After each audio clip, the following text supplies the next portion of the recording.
This video was brought to you by NordVPN. On Sunday, after nearly a decade, voters in Thailand resoundingly rejected the country's military-backed government and delivered a victory for a youth-oriented progressive movement seeking to upend Thailand's military-royalist establishment.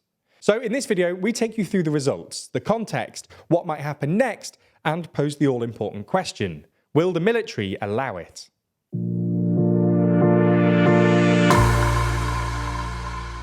Before we start, if you haven't already, please consider subscribing and ringing the bell to stay in the loop and be notified when we release new videos. Let's get straight into the results. The clear winner was the Move Forward Party, a youth-oriented progressive party which exceeded expectations by a notable margin. Move Forward won the popular vote and secured 151 seats in the 500-seat House of Representatives, making them the largest single party. Move Forward is effectively the successor of a now-defunct party called Future Forward that was dissolved by the Constitutional Court in 2020, a move that sparked a wave of student and youth-led protests. Move Forward wants to make some big political and societal changes. It wants to reduce the influence of the powerful military, end conscription, loosen strict laws that make it illegal to insult the monarchy, legalise same-sex marriage, and more.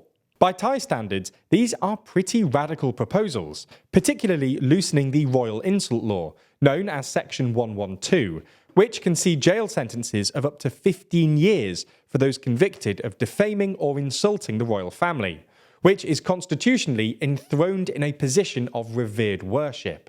Critics say this law is increasingly being used to silence and crack down on pro-democracy activists. In second place, with 141 seats, or 10 behind Move Forward, is Pheu Thai, which is also a pro-democracy party, but one which is a more established party than Move Forward and has a less far-reaching reform agenda. The combined 292 seats of these two opposition parties makes up nearly 60% of all seats. Meanwhile, the two main pro-military parties of the governing coalition ended up with 76, or around 15% of seats. This includes just 36 for the United Thai Nations Party, led by incumbent Prime Minister and former General Prayuth Chan-o-cha, who has ruled the country since his 2014 military coup. Now, at this stage, it's worth pointing out that the government getting trounced and the opposition winning is not really the shock story of the election. A slumping economy and frustration at the conservative military's regular interference in politics means that public dissatisfaction with the government was well known. The real shock was which opposition party won. The assumption had been that Pheu Thai would emerge in first place, and its leader, Pattongtarn Shinawatra, would become Prime Minister. As her name suggests, Shinawatra hails from the Shinawatra political dynasty, being the daughter of billionaire former Prime Minister Thaksin Shinawatra, who was ousted in a military coup in 2006, and the niece of former Prime Minister Yingluck Shinawatra, who herself was ousted in a 2014 coup. To put it simply, the populist Shinawatra clan are a major force in Thailand, with a significant political machine, and as such, this election was billed as another bout in the long-running battle between the Shinawatras and Thailand's military and royalist establishment. Pheu Thai and its predecessor parties have come out of every election since 2001 as the largest party, although they have been in and out of power thanks to the semi-regular intervention of the military. Polling suggests that Pheu Thai would once again come out on top as the largest party, with Move Forward expected to come second. But what actually happened was the reverse, with what has been described as a political earthquake. So with the results in, it's Move Forward's leader, Peter Limjaroenrat, that's on course to become Thailand's new Prime Minister. The 42-year-old has been quick to begin work on forming a government and has declared plans for a six-party coalition comprising his Move Forward party, Pheu Thai, and four smaller parties. But while Move Forward and its supporters hailed Sunday's election as a major victory, there are a number of roadblocks ahead. Assuming a coalition agreement is hammered out, then the coalition in question would have 309 seats out of the 500 in the House of Representatives. That brings them to the next and perhaps the greatest challenge. Changes brought about by the post-2014 coup government have largely skewed parliamentary rules in favour of military-aligned parties. To become Prime Minister and form a government, the individual in question must win an approval vote in a joint sitting of Parliament, which includes the 500 elected members of the House plus the 250-member military-appointed Senate, meaning they need at least 376 yes votes. Therefore, if you go into that vote assuming all 250 senators will vote against you, you need to control 75% of elected seats to overcome it, something which the proposed coalition falls short of by around 70 seats. Nevertheless, they are pressing ahead.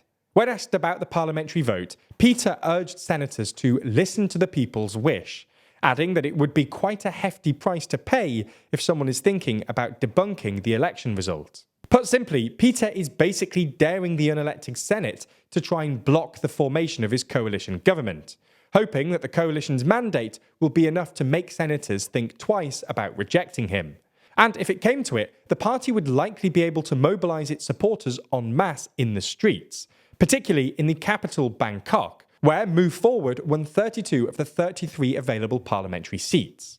But we'll have to wait and see exactly how the vote goes. For some senators, greenlighting a government that wants to slash the military's influence, amend the strict royal insult law, is totally out of the question, while others will see it as their duty to respect the will of the people. The former group may not have enough options though, as blocking the proposed government risks serious public backlash, and the collapse of the conservative military-aligned parties in the lower house means that there isn't really a group that they could legitimately endorse to form a government. Doing so probably wouldn't be wise, as a government with support in the Senate, but not the House, is a recipe for gridlock, given most of the legislative power is vested in the House. Move Forward and Pheu Thai are also calling on other parties, those that aren't in the planned coalition, to vote in favour of making Peter Prime Minister to ensure that the elected House's will prevails. But the parliamentary vote is just one tool that the ruling powers could use to prevent a pro-reform government from forming.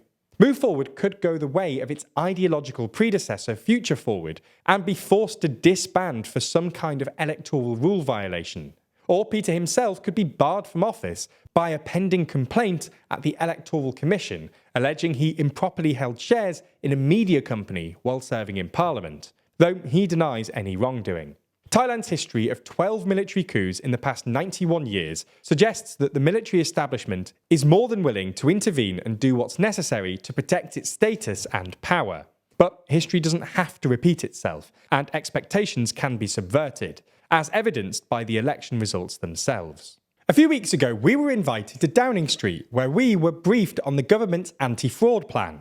As part of this, we found out that more younger people have fallen victim to online scams than over 35s.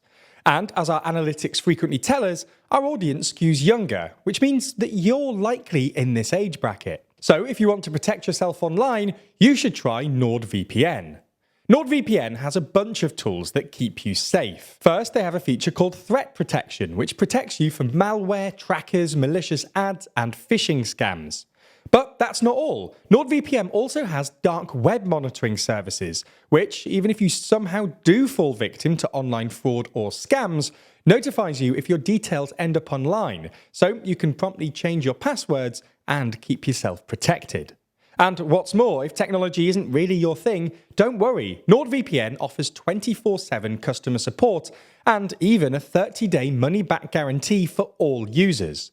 So check out our link in the description to get your discount on their 2-year plan, plus 4 extra months on top of that. Thanks for your support.